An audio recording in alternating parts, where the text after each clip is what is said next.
نحمده ونصلي ونسلم على رسوله الكريم اما بعد بسم الله الرحمن الرحيم ومن شر حاسد اذا حسد. سامعین گرامی القدر، آج کی ہماری یہ نشست، آج کی ہماری یہ مجلس، آج ہم اس میں گفتگو کریں گے حسد کے متعلق کہ حسد کیا ہے. سب سے پہلی چیز کہ حسد ہے کیا، حسد کسے کہتے ہیں، اور دوسری چیز کہ حسد کتنا بڑا گناہ ہے، اور تیسری چیز کہ ہم معاشرے میں اپنے آپ کو حاسدین کے حسد سے کیسے بچا سکتے ہیں، حسد سے بچنے کے لیے ہمیں کیا تدبیر کرنی چاہیے. تو سب سے پہلی چیز کہ حسد کسے کہتے ہیں. حسد وہ ہے کہ جیسے کہ اللہ تبارک و تعالی کسی شخص کو کوئی نعمت عطا کر دیتے ہیں، کوئی مقام عطا کر دیتے ہیں، عزت عطا کرتے ہیں، دولت دے دیتے ہیں، تو دوسرا شخص جو اس کا عزیز ہے، رشتہ دار ہے، بھائی ہے، وہ شخص اس دوسرے شخص کو جس کو اللہ تبارک و تعالیٰ نے عزت عطا فرمائی، مقام عطا فرمایا، مرتبہ عطا فرمایا، نعمت عطا فرمائی، تو اس شخص کا وہ نعمت دیکھ کر، اس کا مقام دیکھ کر، اس کی وہ عزت دیکھ کر، اس کی وہ دولت دیکھ کر دوسرا شخص، اس کا عزیز، اس کا رشتہ دار، اس کا بھائی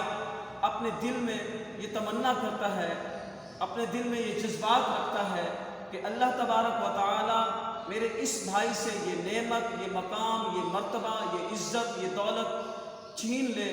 اور اس سے یہ دولت، یہ مقام، مرتبہ یہ ختم ہو جائے، ضائع ہو جائے، اور اس کا یہ مقام، یہ مرتبہ، یہ عزت، یہ دولت مجھے مل جائے. جو ایسی تمنا کرتا ہے، جو ایسے جذبات رکھتا ہے، تو اس کو حسد کہتے ہیں. یعنی وہ یہ تمنا کرتا ہے، یہ جذبات رکھتا ہے کہ اللہ تبارک و تعالیٰ نے اس کو جتنی بھی نعمتیں عطا فرمائی ہیں، مقام عطا فرمایا ہے، اس سے یہ چھن جائے، ختم ہو جائے، ضائع ہو جائے، اور اس کا یہی مقام، یہی مرتبہ، یہی عزت، یہی دولت مجھے مل جائے. تو اس کو حسد کہتے ہیں، اور یہ حسد سب سے بڑا گناہ ہے، اور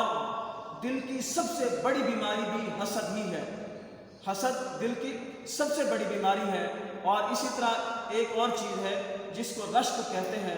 رشک اسے کہتے ہیں کہ جسے رب ذوالجلال نے مقام، عزت، مال، دولت، نعمت عطا فرمائی، تو اس کا دوسرا بھائی، اس کا عزیز، اس کا دوست، اس کا رشتہ دار اپنے بھائی کے عزت پر، آبرو پر، مقام پر، دولت پر رشک کرتا ہے، خوش ہوتا ہے، اللہ تبارک و تعالیٰ سے دعا کرتا ہے کہ یا رب ذوالجلال، تو نے جو میرے بھائی کو عزت عطا فرمائی، مقام عطا فرمایا، دولت عطا فرمائی، نعمت عطا فرمائی، یا اللہ تو اس کو مزید برکتیں عطا فرما، اس کو یہ تمام چیزیں بخش دے، اور اس میں مزید برکتیں عطا فرما دے، اور یا اللہ ایسی ہی نعمت، ایسا ہی مقام، ایسی ہی عزت اور ایسی ہی دولت مجھے بھی نصیب فرما دے، میرے حصے میں بھی لکھ دے، مجھے بھی عطا کر دے. تو اس کو رشک کہتے ہیں. فرق سمجھے. حسد یہ ہے کہ بندہ تمنا کرتا ہے، جذبات رکھتا ہے کہ دوسرے بھائی سے یہ تمام کی تمام چیزیں چھن جائیں، اور وہی چیزیں مجھے مل جائیں، اس سے ضائع ہو جائیں اور وہ مجھے مل جائیں. اور رشک یہ ہے کہ وہ اس پر خوش ہوتا ہے، اس میں مزید برکت کی دعا کرتا ہے، اور پھر ایسی ہی چیز اپنے لیے بھی دعا کرتا ہے کہ یا اللہ ایسی ہی چیز مجھے بھی عطا کر دے. تو اس کو رشک کہتے ہیں. اب حسد کتنا بڑا گناہ ہے کہ روئے زمین پر سب سے پہلا اور بڑا گناہ جو ہوا وہ بھی اس حسد کی بنا پر ہوا کہ جب اللہ تبارک و تعالیٰ نے حابیل، حضرت آدم علیہ السلام کے دو بیٹے جو حابیل اور قابیل ہوئے، ان دونوں کو جب اللہ تبارک و تعالیٰ نے قربانی کا حکم دیا کہ یہ دونوں قربانی کریں، تو اللہ تبارک و تعالیٰ نے حابیل کی قربانی کو قبول فرما لیا اور قابیل کی قربانی کو قبول نہیں فرمایا. تو اللہ تبارک و تعالیٰ نے حابیل کی قربانی کو جب قبول فرمایا، تو قابیل نے اسی وجہ سے حسد کیا کہ اللہ تبارک و تعالیٰ نے حابیل کی قربانی کو قبول فرمایا اور میری قربانی کو قبول نہیں کیا. اس بنا پر اس نے حسد کرتے ہوئے اپنے بھائی کو قتل کر دیا. تو یہ حسد ہی کی وجہ سے انسانیت کا سب سے پہلا قتل ہوا. یہ اتنا بڑا گناہ ہے. اور آسمان پہ بھی سب سے پہلا جو گناہ ہوا وہ اسی حسد کی وجہ سے ہوا کہ جب اللہ تبارک و تعالیٰ نے حضرت سیدنا آدم علیہ السلام کو یہ مقام اور مرتبہ عطا فرمایا، تو